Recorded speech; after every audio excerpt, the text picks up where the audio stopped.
Indo kanany bawa Amdo kanam kaira banam Indo kanany jawa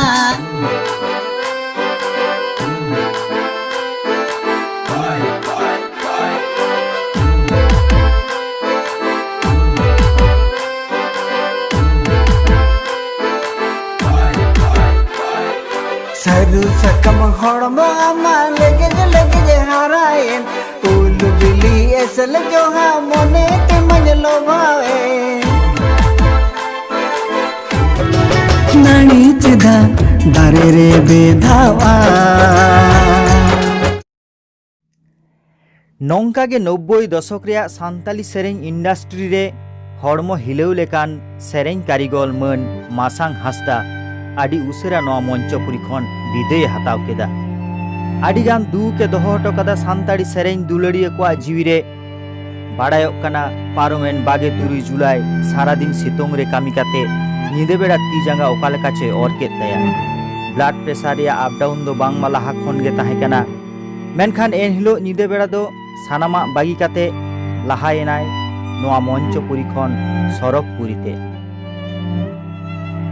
Jharkhand पनत रिया मुसाबुनी खन आदि भितिर चलाव काते बुरु चोट रे बानालोता आतु अक्तरे रान मुरगन से डाक्तार नाम दो आझाट गया मन मासांग हासदा हो पालन अक्तरे ट्रीटमेंट नाम लेखान ताहे को गया आबो तालारे आर हो किछु सेरमा दिनम दिन कामी काते जम ओड़ा रे लॉकडाउन खातिर सारी के अनाट तालारे के दिन को बीतवे ताहे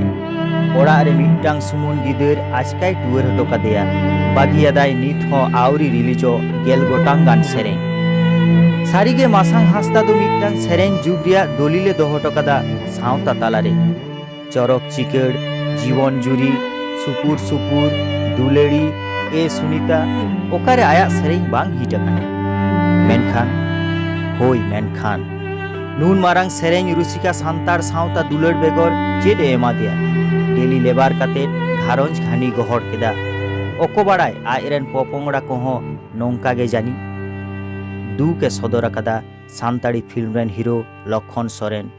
great loss for Santali industry दू के सदर अकादा नायिका बीरबा हांसदा मासांग भैया हम लोगों के बीच आप नहीं रहे सुन के जोर का झटका लगा था सुबह सुबह सान्ताली इंडस्ट्री रेन न्यूम उरुम फिल्म डायरेक्टर और एक्टर मन बुबुन मारांडी लई केदाय सानाम को जोहार इन दो बुबुन मार्डी तेहन नुआ इंटरव्यू लई से मनना कथा लई आडी दुख सान इन लईआ जे किछु दिन लहा रे आबोरेन मिटंग उद्यमन नक्षत्र बसेन बाबू बागिया बनाय सिंगर आ तेहन आरो मिटंग आडी दुख रेना खबर हेजना आबोरेन नुना दिन दिन नुतमान सिंगर मासांग हासदा जहां पर्सनली एरिन रिलेटिव कनाय ताव रे हो जे नुना दिन खन नोआ अबो संथाल सोसाइटी रे आजा जहां कंट्रीब्यूशन एम ले as a actor as a singer ओना रेना रिटर्न चेक नाम के तेहन अड़ी हाहाड़ा रेना कथा आज जहां सिचुएशन रे बोंगा तलायना जे अबो नोआ धुरी धरती बागी की आए ओना टाइम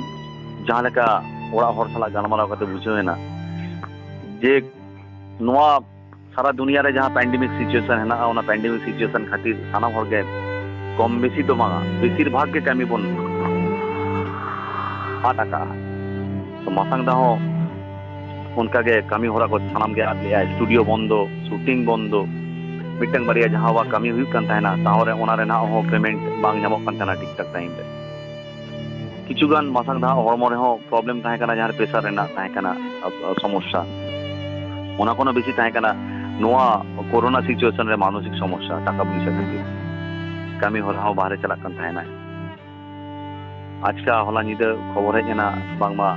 ती जगह दमे ओरे कान ताहेना तो लई हुई लेने कम से कम डॉक्टर ठेन चलाओ अदो उना निद पॉसिबल पालन ओड़ा हर बाको पॉसिबल दाड़ाया दा निद डॉक्टर ठेन इदी तारपर खबर नामेना बांगमा जम दाका जम तुलुज नोंका हार्ट अटैक हुई कना अड़ी दुख साला लई हुई कना जे अब सानताली फिल्म इंडस्ट्री से म्यूजिक इंडस्ट्री दे नुना दिन खन सेरेन काते रहो मासांग दा ठेन तेहेन जहां अर्थनैतिक सच्चलता जहां को लईया फाइनेंशियली जहां केटे ओना तो किंतु बानुआ तेहेन डेली लेवल लेका जदी बाय कामी ताहेना जमा बाय नामता ताले चेत खातिर सानताली इंडस्ट्री दे मिटंग पर मिटंग गिद्रा पिद्रा नवा आर्टिस्ट को हिजू कना चेत लोग पे चेत चलाता है तेहेन नोंका अबोरिन आर्टिस्ट जहां को उयर इन टाका पैसा कोनो सेना कतैया सोसाइटी लगी चेत कंट्रीब्यूशन एम दरा कना अबवा संस्कृति बांचाव दोह लगी चेत बोन कमी दरा कना तेहेन उयर रेना हेना जे अबो नुना दिन एम कते रेहो मासांग दा फाइनेंशियल कंडीशन नुना बाय कटे जका तेहेन उयर हुई तबोना तेहेन अबो जुमिद हुई तबोना अबे जुमुद कते उड़ीसा बंगाल बिहार आसाम झारखंड अब साना मिद हर नौका सिचुएशन रे मिद हर साउते आर मिद हर तिंगु हुआ और नोआ के बार बार उयर हुआ जे नौकाना सिचुएशन आलो हिजु मा जे कच कच पुइसा लगी तरसा आवन ताले चेक खातिर नुना दिन मन कमी अडे दुख रेना कथा जे तेहेन अब मोड़े गोटांग खन तुड़ी गोटांग स्टेट रे ताहे कते रे हो तेहेन अब सानताली फिल्म इंडस्ट्री जहां जायगा बन उयरेआ फाइनेंशियली मिटंग केटे जायगा रे इदी से मार्केटिंग बाबन दाले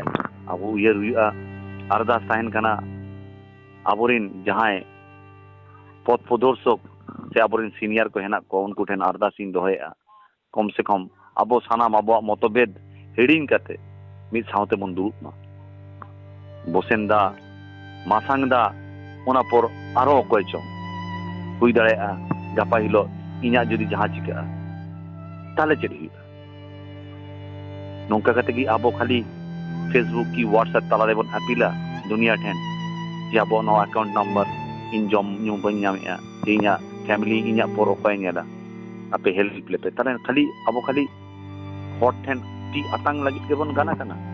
नुना दिन खन इंडस्ट्री रे चेक बन कामी किया अड़ी दुख बुझे कना तेहेन जे आरो मिटंग उज्जवल तम ज्योतिष को अब बागिया बना नोआ तेहेन भोजपुरी ओका खन ओका रे हेज कते तेहेन करोड़ करोड़ टाका रेना बिजनेस एको अब चेदा बाबन दाड़े अब उयर हुआ अब सरकार बहादुर ठेन दरबार हुआ अब पहाटा लगी अब नेल लगी सेंट्रल गवर्नमेंट हुई से स्टेट गवर्नमेंट हुई अब कमिटी बनाव करते कम से कम नापाम हुआ अब हक आइदर नाम खातिर आरो भी दई दया सानाम अब जुमिदोआ आर बांखान नोंका गे मिटंग पर मिटंग में सामांग रे बन नेला नुना गुनी हर को चला खाना आर अब चेन हबा बन चिके दरा खाना जुमिदो माबन जुमिदो माबन जुमिदो माबन जहार